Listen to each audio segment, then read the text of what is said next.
अस्सलामु अलैकुम वरहमतुल्लाहि वबरकातुहू।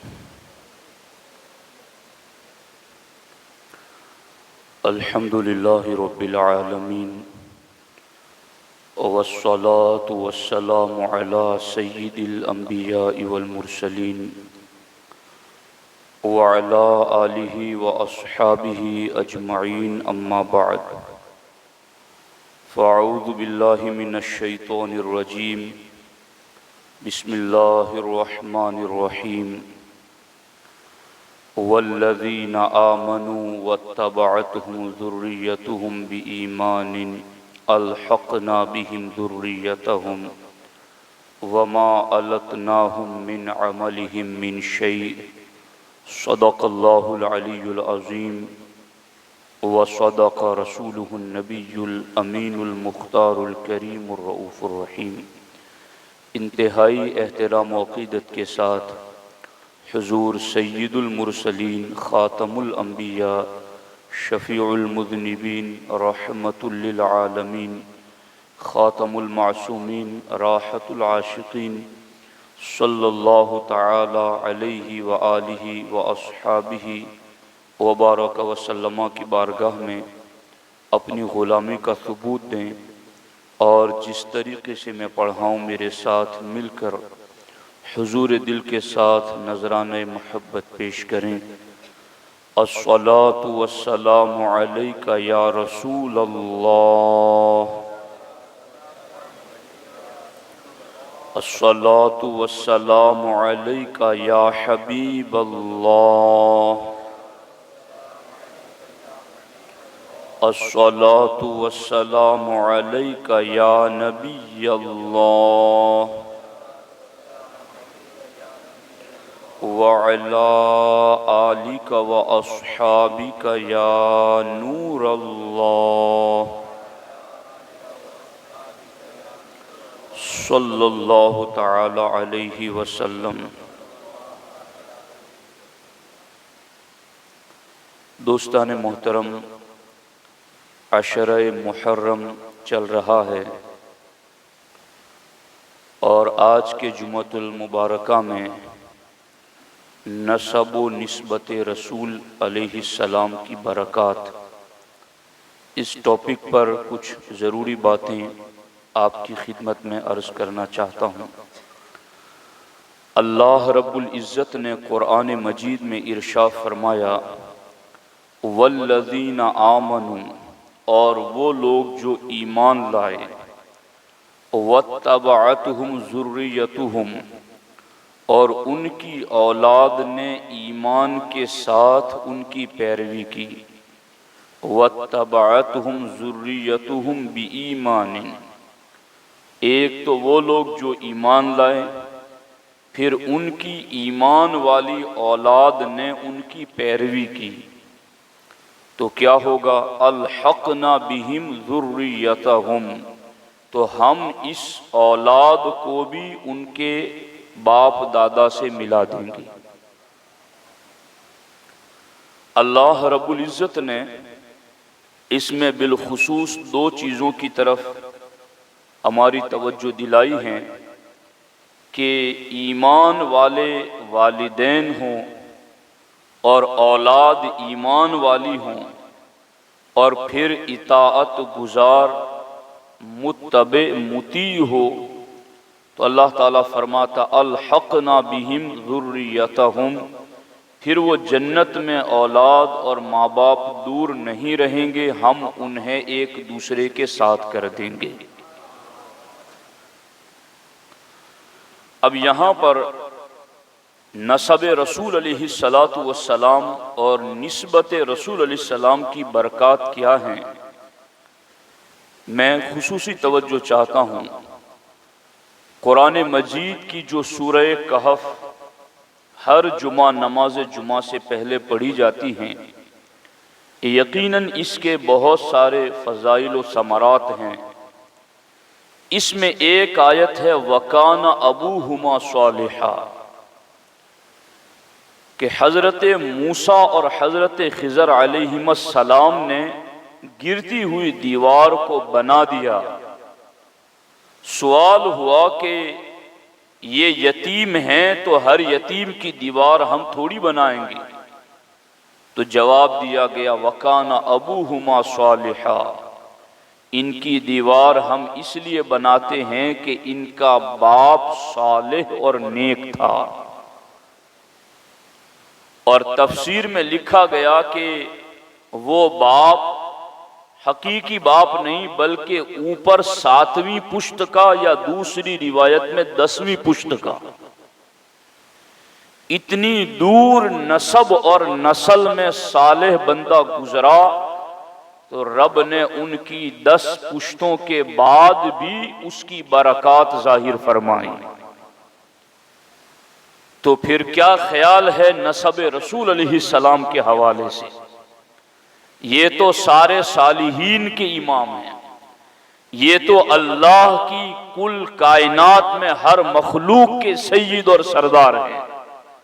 फिर इनके नसब पाक से और इनके वजूद पाक से अगर कोई निस्बत रखता है तो मेरे आका अलैहिस्सलाम फरमाते हैं कुल्लु सबबिन व नसबिन यनक़तिउ यौमल क़ियामह इल्ला सबबी व नसबी।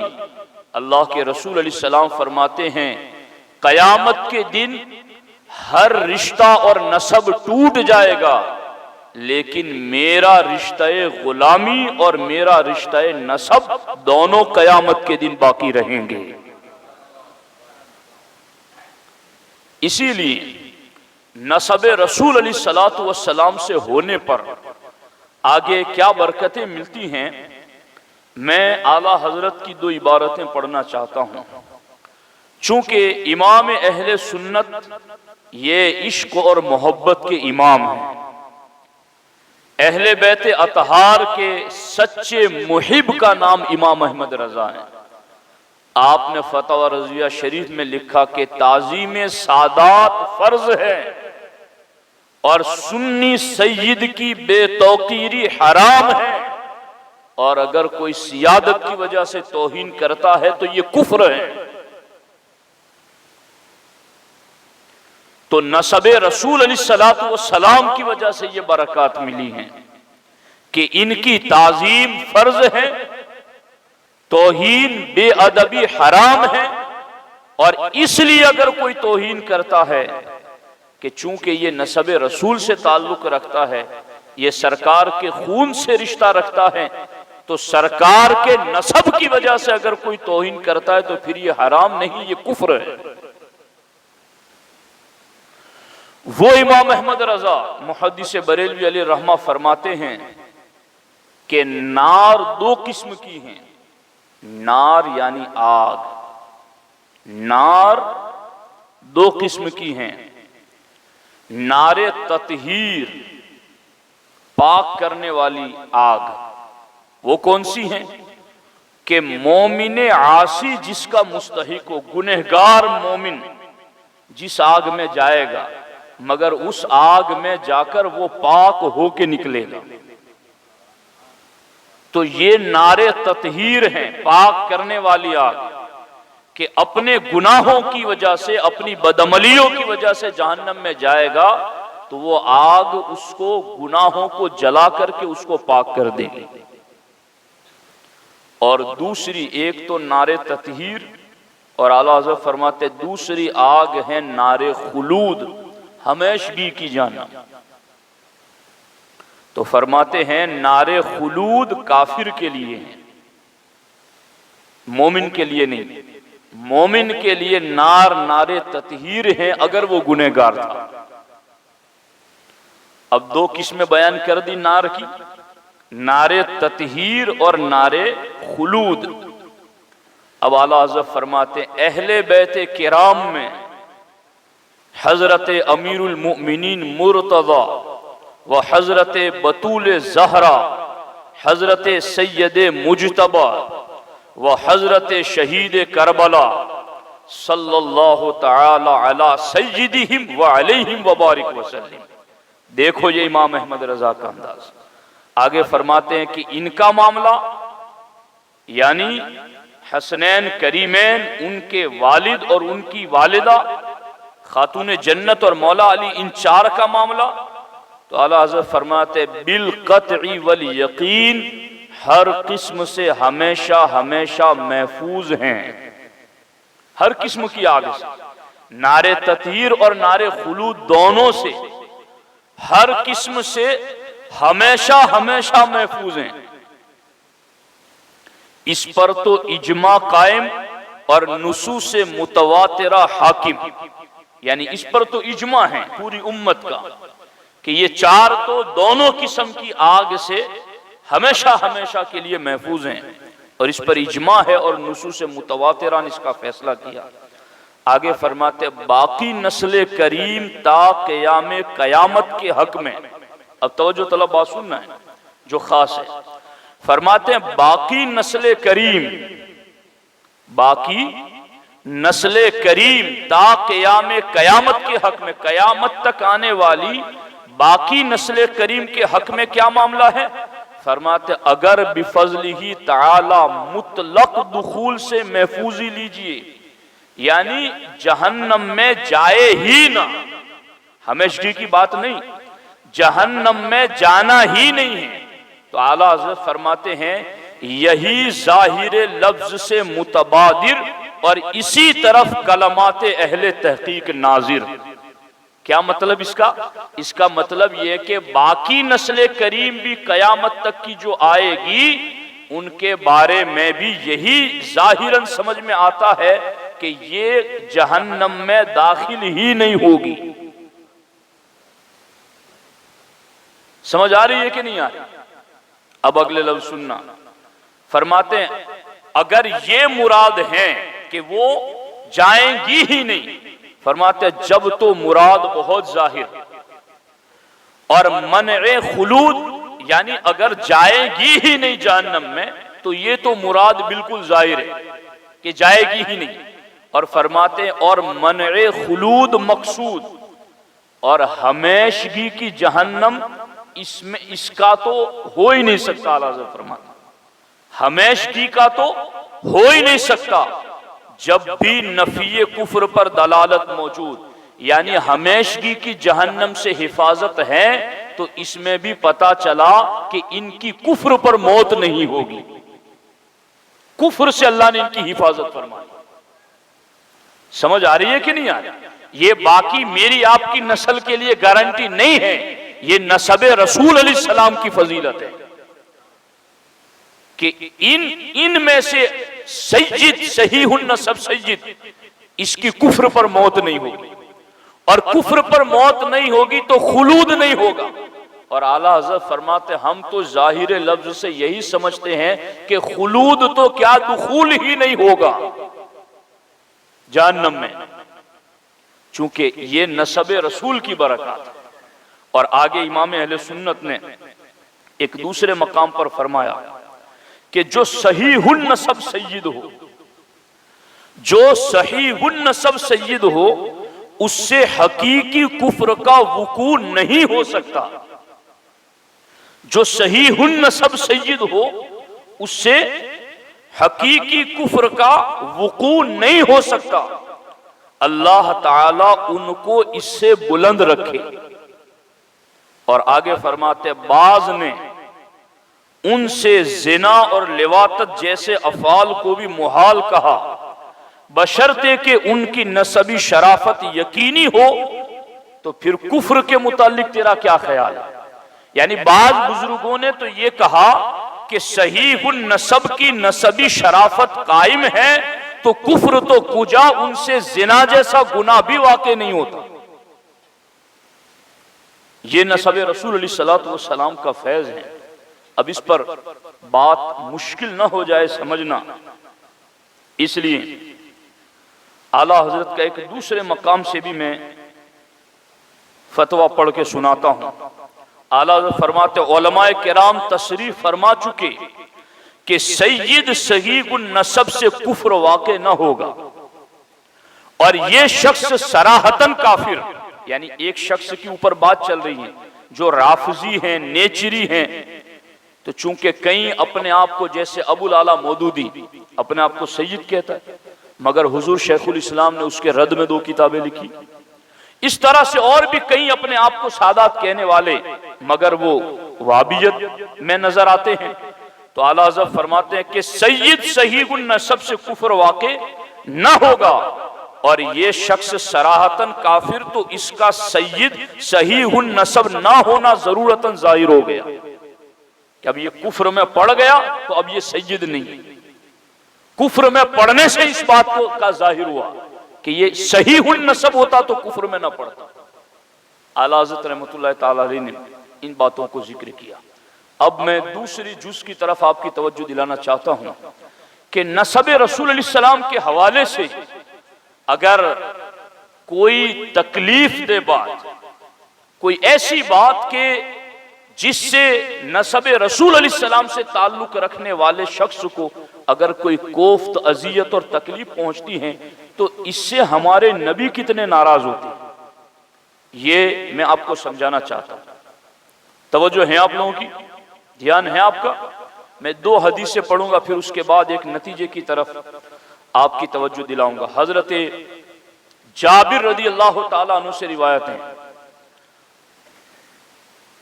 हजरत जाबिर फरमाते हैं, कान लि आले रसूलिल्लाह सल्लल्लाहु अलैहि वसल्लम खादिमतन, के आले रसूल की एक खादिमा थी, तखदिमुहुम युकालु लहा बरीरा, जो आले रसूल अलैहि सलाम की खिदमत करती थी उसका नाम बरीरा था। एक शख्स ने बरीरा को देखकर कहा, या बरीरा गत्ती शुफ़आती की, ए बरीरा अपने बालों को ढांक के रखो। इत्तेफाकन बाल खुल गए उनके, तो बाल ढांक के रखो। तो इतनी बात तो चलो कोई बात नहीं कि जो था वो कह दिया, हुजूर ही के शरीयत के मुताबिक था, मगर आगे ये कहा, फ़इन्ना मुहम्मदन लन युग़नी अन्की मिनल्लाहि शैआ, अहले बैत की खादिमा होने पर फख्र और नाज न करना, मोहम्मद सल्लल्लाहु अलैहि वसल्लम तुझे कोई फायदा नहीं पहुंचा सकते। माज़ल्लाहि रब्बिल आलमीन, ये बात कह दी। तो अब जब उसने खादिमा ने जाकर हुजूर अलैहि सलाम को यह बात सुना दी कि हुजूर फला शख्स ने मुझे ये कहा है, हमारे नबी अलैहि सलाम को जैसे ही खबर दी गई, फ़ख़रज यजुर्रु रिदाअहु मुहमर्रतन वजनताहु, जिस तरह किसी के भाई को कोई मार रहा हो और वो सोया हुआ हो, उसको बताए कि तुम्हारे भाई को कोई मार रहा है, तो वो जूते पहने बगैर दौड़ता है, वो पूरे लिबास पर कपड़े पहने बगैर दौड़ पड़ता है। सरकार को जब ये खबर दी कि आले रसूल अलैहि सलाम की खादिमा को किसी ने ये ताना दिया कि मोहम्मद सल्लल्लाहु अलैहि वसल्लम तुम्हें कोई फायदा नहीं पहुंचा सकते, तो सरकार किस तरह निकले, फ़ख़रजा यजुर्रु रिदाअहु, सरकार यूं निकले कि चादर भी जमीन पर घिसट रही थी, मुहमर्रतन वजनताहु, और अल्लाह के रसूल अलैहि सलाम के दोनों रुखसार मुबारक सुर्ख और लाल हो गए।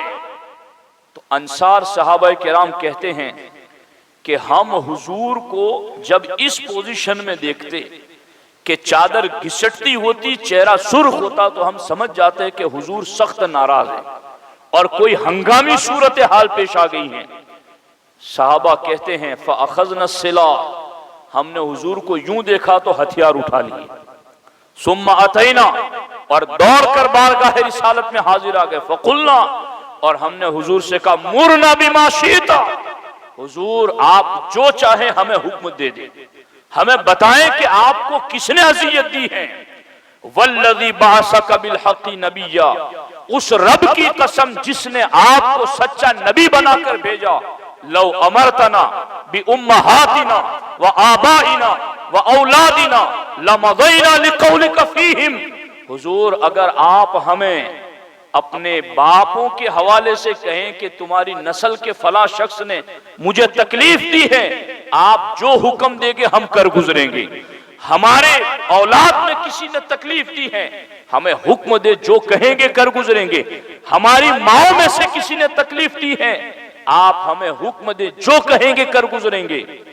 ये हैं सहाबा जो अपने नबी से इतना प्यार करते थे कि बाप हो, माँ हो या औलाद हो, अगर आपको अजियत दी है तो हुक्म आप दे, हमें करना क्या है। जब ये बात हुई तो हमारे आका अलैहिस्सलाम मिंबर पर तशरीफ लाए, अल्लाह की हम्द बयान की, उसके बाद कहा मन अना, लोगों मुझे बताओ मैं कौन हूँ। तो लोगों ने कहा अंता रसूलुल्लाह सल्लल्लाहु अलैहि वसल्लम, आप अल्लाह के रसूल हैं। सरकार ने फरमाया नाम वलाकिन मन अना, हाँ मैं अल्लाह का रसूल तो हूँ मगर बताओ मैं कौन हूँ। फिर सहाबा ने कहा आप मोहम्मद बिन अब्दुल्लाह बिन अब्दुल मुत्तलिब हैं। तो हमारे आका अलैहिस्सलाम ने इरशाद फरमाया मा बाल अक़वामुन यज़उमून अन्ना रहमी ला तनफ़उ, लोगों को क्या हो गया है कि वो ये गुमान करते हैं कि मेरा रिश्ता नफा नहीं देगा, मेरे रिश्ते से फायदा नहीं होगा। यहां बात खातून जन्नत की नहीं थी, हसन और हुसैन की नहीं थी, अली मुर्तजा की नहीं थी, बल्कि आले रसूल की खादिमा की थी। मगर इस पर भी हमारे नबी अलैहिस्सलाम इतने नाराज हुए कि सरकार ने फरमाया लोगों को क्या हो गया कि लोग ये गुमान करने लगे कि मेरा नसब और मेरा रिश्ता फायदा नहीं देगा। फिर हमारे आका अलैहिस्सलाम ने बताया कि मुझसे जुड़ने वालों का फायदा कैसे मिलता है उनको। सरकार दो आलम सल्लल्लाहु अलैहि वसल्लम ने फरमाया बला हत्ता तबलुग हा व हकम, मेरा फायदा मेरी नसब में घर में बैठे हुए तो दूर की बात है, यमन में हा और हकम के कबीलों को भी मेरा नसब फायदे देता है। फिर आका अलैहिस्सलाम ने फरमाया कि फायदे की बात करते हो, इन्नी लाअशफउ फउशफउ, कि तुम ये कहते हो कि बरीरा तुझे मोहम्मद फायदा न दे सकेंगे।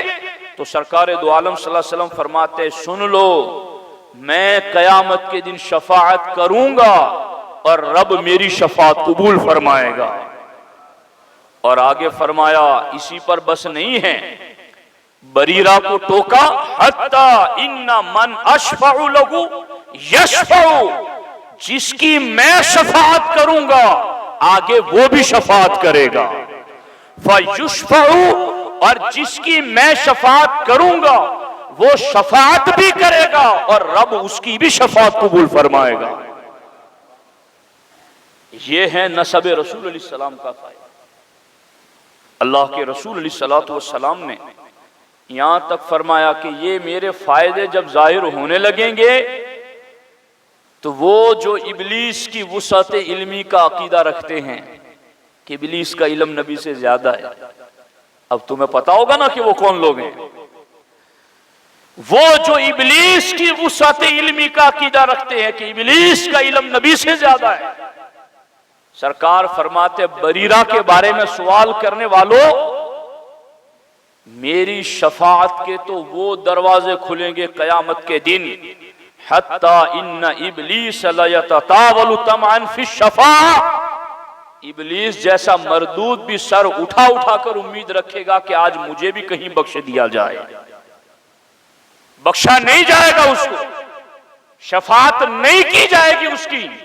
मगर सरकार फरमाते मेरे रिश्ते के नफा के बारे में शक शुबा अगर किसी को है तो सोचो कि मेरी शफाअत कहां तक पहुंच जाएंगी और कहां तक मैं नफा पहुंचाऊंगा। इस सिलसिले में मजीद कई रिवायतें मेरे सामने हैं जिनको अगर मैं पढ़ूं तो वक्त ज्यादा लग जाए। हजरत मिस्वर बिन मखरमा रदियल्लाहु ताला अन्हु, हजरत हसन बिन हसन रदियल्लाहु ताला अन्हु ने मिस्वर बिन मखरमा से उनकी बेटी का रिश्ता मांगा। हसन बिन हसन ने उनकी बेटी से रिश्ता मांगा मिस्वर बिन मखरमा से। तो मिस्वर बिन मखरमा ने कहा कि मुझ में ये ताकत कहां। और फिर उनकी मुलाकात रास्ते में हजरत हसन बिन हसन रदियल्लाहु ताला अन्हु से हो गई। तो उन्होंने कहा ऐ मुल्ला, खुदा की कसम, मा मिन नसबिन वला सबबिन वला सिहरिन अहब्ब इलैया मिन नसबिकुम व सबबिकुम व सिहरिकुम। ऐ शहजादा रसूल अलैहिस्सलाम, मैं तुम्हारे साथ बेटी का रिश्ता देना जो गवारा नहीं करता तो कहीं गलत फहमी ना हो जाए। ऐ मुल्ला, खुदा की कसम, मेरे नजदीक तुम्हारे नसब से ज्यादा कोई नसब प्यारा नहीं, तुम्हारी दामादी से ज्यादा कोई दामादी प्यारी नहीं, तुम्हारे साथ रिश्ता जुड़ने से प्यारा कोई रिश्ता नहीं, फिर मैं तुम्हें अपनी बेटी निकाह में देना क्यों गवारा नहीं करता। तो उन्होंने कहा वलाकिन, और साथ में अल्लाह के रसूल अलैहि सलाम ने यह भी फरमाया कि फातिमा मेरे जिगर का टुकड़ा है, जिसने उसे खुश रखा उसने मुझे खुश रखा, और जिसने उन्हें तकलीफ पहुंचाई उसने मुझे तकलीफ पहुंचाई। मिस्वर बिन मखरमा कहते हसन बिन हसन, तुम मेरी बेटी का रिश्ता मांगते हो, मगर तुम्हारे निकाह में खातून जन्नत की बेटी हैं। तुम अगर मेरी बेटी को शौकन बनाकर ले जाओगे तो खातून जन्नत की बेटी को नागवार गुजरेगा। तो कहीं खातून जन्नत की बेटी को नागवार गुजरने पर खातून जन्नत नाराज ना हो जाए, फिर आगे अल्लाह के रसूल नाराज ना हो जाए, फिर आगे खुदा नाराज ना हो जाए। मुझे तुम्हारा नसब भी प्यारा है, दामादी भी प्यारी है, रिश्ता भी प्यारा है, मगर खातून जन्नत की शहजादी नाराज हो जाए इसलिए मैं ये रिश्ता नहीं करना चाहता। कहां तक का लिहाज रखते हैं। और इसीलिए हजरत उमर ने मौला अली से कहा, अली, हुजूर ने फरमाया कि हर नसब टूट जाएगा कयामत के दिन, मैं चाहता हूं कि अहले बैत से मेरा रिश्ता जुड़ जाए। हालांकि हमारे नबी ने फरमाया कि मेरे ससुराल और मेरे दामाद दोनों का इंतखाब रब ने किया है और दोनों ही के रिश्ते कयामत के दिन बाकी रहेंगे। तो हजरत उमर ने तो बेटी दी है सरकार दो आलम सल्लल्लाहु अलैहि वसल्लम को, मगर फिर भी हजरत उमर ने कहा कि अली, मैं चाहता हूं कि मैं खातून जन्नत की बेटी से निकाह करूं। हजरत मौला अली ने इसको कबूल किया और अपनी शहजादी जो खातून जन्नत के बतन से थी उनका निकाह सैयदा उम्मे कुलसूम का उमर इब्न खत्ताब के साथ किया। और हजरत उमर ने मजमे आम में आकर के कहा कि मैंने ये रिश्ता किसी ख्वाहिशात की तकमील के लिए नहीं, नसब रसूल की बरकत हासिल करने के लिए किया है। ये हैं। अब मैं एक आखिरी जुज पर आ गया हूं और ये बात आपको समझा दूं कि बरीरा जो कि खादिमा है उसको किसी ने कुछ कहा तो सरकार कितना नाराज। दिर्रा अबू लहब की बेटी ईमान लाई और उनको किसी ने टोका तो सरकार नाराज हुए और सरकार ने वहां भी कहा कि मेरे नसब के बारे में मुझे अजियत मत दो, मेरा नसब नफा बख्श है। इसी तरीके से और कई रिवायतें हैं हजरत सफिया के बारे में भी, सरकार की चची के बारे में। सरकार ने हजरत अब्बास के बारे में भी इस तरह के जुमले इरशाद फरमाए। जब हजरत अब्बास कुरैश के कुछ लोगों से मिलते तो वो आपस में खुशी खुशी मिलते। हजरत अब्बास कहते मैं गया तो वो चुप हो जाते, सरकार को जाकर कहा हुजूर मैं जाता हूं तो वो चुप हो जाते। सरकार इस पर भी नाराज और इस पर भी सरकार ने वो जुमले इरशाद फरमाए। अब देखना यहां पर कि खातून जन्नत की इतनी नाराजगी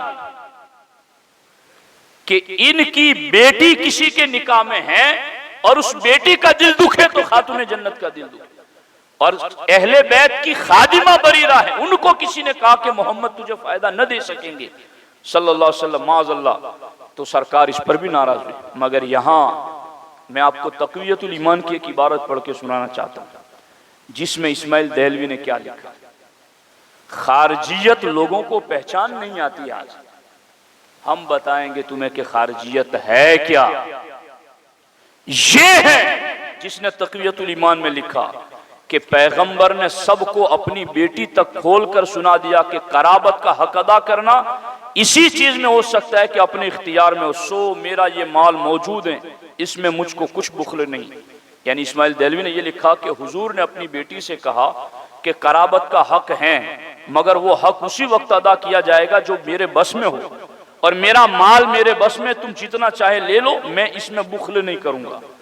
लेकिन अल्लाह के यहां का मामला मेरे इख्तियार से बाहर है, वहां मैं किसी की हिमायत नहीं कर सकता और किसी का वकील नहीं बन सकता।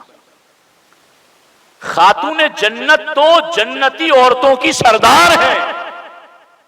यहां तो सरकार अहले बैत की खादिमा को कोई तकलीफ पहुंचाए तो सरकार नाराज होते हैं और सरकार कहते हैं कि मैं जिसकी शफात करूंगा आगे वो भी शफात करेगा और रब उसकी भी शफात कबूल करेगा। तो खातून जन्नत को तो जन्नती औरतों की सरदार सरकार ने बनाया, उनके बारे में ये लिखा गया। तो ये हैं कि नसब रसूल का फैज न मानने वाले, उनकी बरकत को तस्लीम न करने वाले, ये है खारजियत। जिसको समझने की ज़रूरत है। बाकी अहले सुन्नत व जमात, सच्चा मुहिब अहले बैत वही है जो सुन्नी है, और सच्चा सुन्नी वही है जो सच्चा मुहिब अहले बैत है। तो इन चीज़ों को समझने की ज़रूरत है कि सरकार दो आलम सल्लल्लाहु अलैहि वसल्लम के नसब की बरक़ात क्या, चूँकि वक्त बहुत मुख्तसर रहता है और बातें तवील रहती हैं, इसको कमा हक़्क़हू समझाया नहीं जा सकता इतने मुख्तसर वक्त में, मगर इस पर तफसीली गुफ्तगू इंशाअल्लाह हम आइंदा सुन्नी इज्तिमा में अर्ज़ करेंगे। अल्लाह करीम की बारगाह में दुआ है रब्बे ज़ुल जलाल नसब रसूल अलैहिस्सलातु वस्सलाम की बरक़ात से हम सबों को माला माल फरमाएँ। अस्सलामु अलैकुम व रहमतुल्लाहि व बरकातहू।